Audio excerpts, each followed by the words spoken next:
নমস্কার দর্শক বন্ধুরা, আমি প্রতিমা।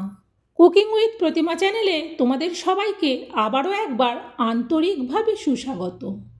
আশা করি বন্ধু তোমরা সবাই ভালো আছো, সুস্থ আছো।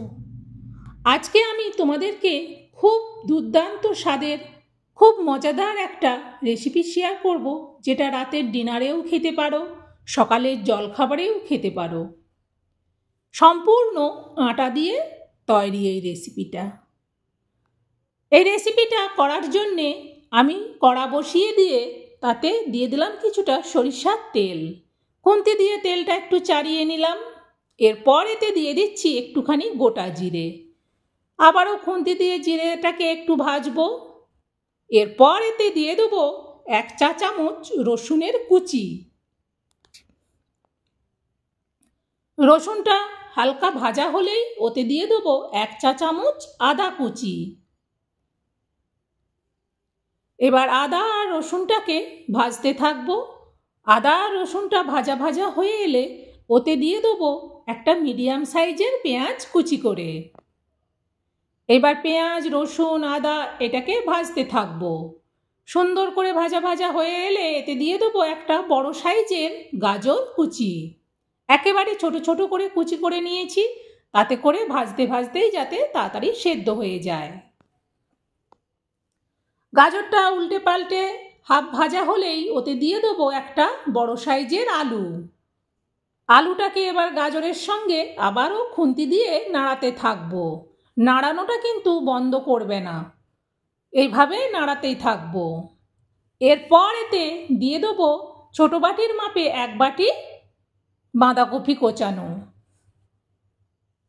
সুন্দর করে খুন্তি দিয়ে কিন্তু নাড়াতে থাকবো সব সবজিগুলো। এরপর এতে দিয়ে দেবো আমি পরিমাণ মতো লবণ।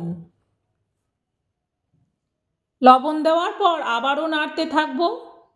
এরপর দিচ্ছি কিছুটা কাঁচা লঙ্কার কুচি।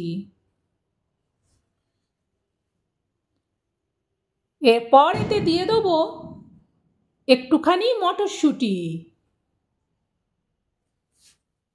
সুন্দরভাবে খুন্তি দিয়ে নাড়াতে থাকবো। এরপর দিচ্ছি 1 চা চামচ ধনে গুঁড়ো। তারপর দিচ্ছি হাফ চামচ লঙ্কার গুঁড়ো। শুকনো লঙ্কার গুঁড়োটা হাফ চামচ দিলাম, কারণ কাঁচা লঙ্কা তো দিয়েছি, তাই হাফ চামচ দিলাম। খুন্তি দিয়ে দেখে নিচ্ছি আলু আর গাজরগুলো সেদ্ধ হয়েছে কিনা। সেদ্ধ হয়ে এসেছে। নামানোর আগে দিয়ে দেবো কিছুটা ধনেপাতা কুচি। এরপর গ্যাসটা বন্ধ করে দেবো। এটা ঠান্ডা হোক। ততক্ষণে আমি একটা বাটি নিয়েছি, এর মধ্যে আমি দিয়ে দেবো ছোট বাটির 2 বাটি মাপে আটা।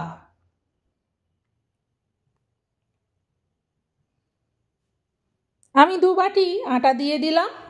এরপর আমি এতে দিয়ে দেবো আটার পরিমাণে লবণ। এটা সম্পূর্ণ আটা দিয়েই কিন্তু আমি তৈরি করব। যারা রুটি খেতে খেতে বোর হয়ে যাও তাদের জন্যে কিন্তু এটা খুবই একটা দারুণ মজাদার খাবার। আমার দেখানো প্রসেসে একবার বানিয়ে নাও, দেখবে তখন অনেকবার বানিয়ে খেতে ইচ্ছে করবে। এটা এতটাই টেস্টি। এরপর দেখো আমি ছোট বাটির 1 বাটি মটরশুঁটি নিয়েছি। এই মটরশুঁটিটা আমি মিক্সার গ্রাইন্ডারের বাটির মধ্যে দিয়ে দিলাম। এরপর আমি হাফ বাটি জল ওতে দিয়ে দিলাম। এটা পেস্ট করে নিই। চলো, পেস্ট করে নিয়ে চলে এসেছি। এরপর এই পুরো পেস্টটাকে আমি আটার মধ্যে দিয়ে দেবো, কারণ বেশি পাতলা করে নিই, কারণ এটা তো আমি আটাটা মাখবো, তাই পুরো পেস্টটা প্রথমে দিয়ে দিচ্ছি। তারপর দরকার হলে ওইটা ধুয়ে অল্প একটুখানি জল দেব। পুরোটাই বের করে নিলাম। এবার এটা সুন্দর করে আমি হাত দিয়ে মাখতে থাকব। এই মাখাটা কিন্তু বেশ সুন্দর করেই করতে হবে, যেমন তেমন করে মেখে দিলে হবে না। বেশ ভালো করে যতটা সম্ভব হাতের জোর দিয়ে এটাকে মাখতে হবে। এত সুন্দর একটা রেসিপি শেয়ার করছি, তাই বন্ধুরা অবশ্যই একটা লাইক দিয়ে দিও। লাইক দিয়ে রেসিপি দেখা শুরু করো, তাহলে তোমাদের দেখবে খুব ভালো লাগবে রেসিপি দেখতে, আর তোমাদের লাইক পেলে আমার খুব ভালো লাগবে। দেখো সুন্দরভাবে মাখা হয়ে গিয়েছিল। এবার আমি ছোট ছোট আকারে এভাবে কেটে নিচ্ছি। এটা বেশি ছোট করলে হবে না, আবার বড় করলেও ভালো হবে না, একটা মিডিয়াম সাইজের এগুলো লিচিগুলো করে নিতে হবে। তারপর হাতে বেশ জোর দিয়ে সুন্দর করে গোল করে নেব। দেখো সব গোলগুলো আমার করা হয়ে গেছে। এইবার আমি বেলার জন্যে একটা জায়গা নিয়ে নিয়েছি, তার সাথে আমি আজকে তেল নিয়েছি। আজকে আমি গুঁড়ি দিয়ে বেলবো না, এটা আমি তেল দিয়ে বেলবো। তেল দিয়ে বেললে এটা বেশ বানাতে সুবিধে হয়। এবার আমি সুন্দর করে এক একটা বড় বড় লুচির আকারে বেলে নেব।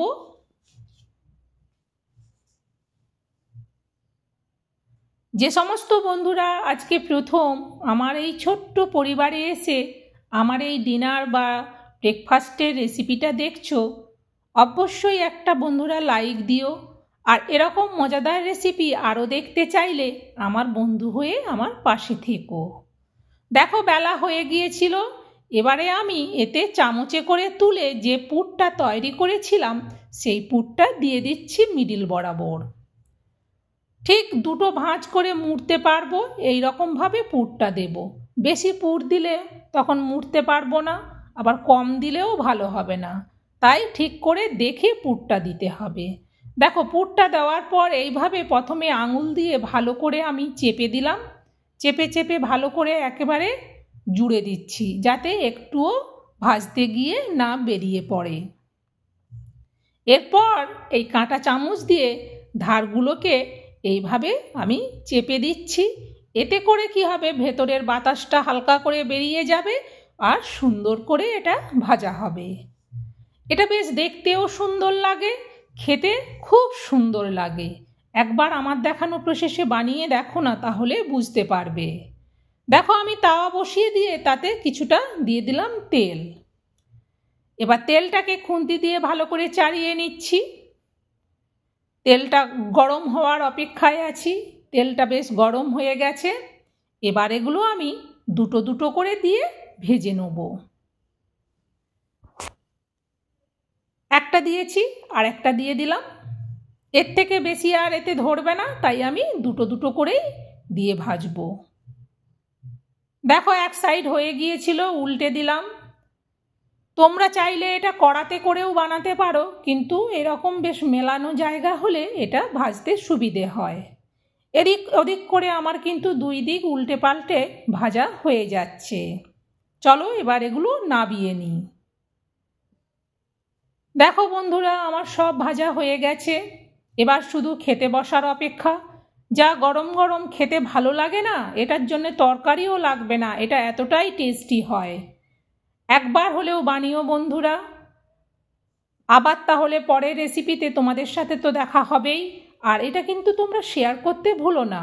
তোমার বন্ধু বান্ধব আত্মীয় পরিজনদেরকে এটা শেয়ার করে দিও, যারা রুটি খেতে খেতে বোর হয়ে যায় কিংবা একটু নতুন ধরনের টিফিন বা ডিনার পছন্দ করে, তাদের জন্যে খুবই উপযুক্ত।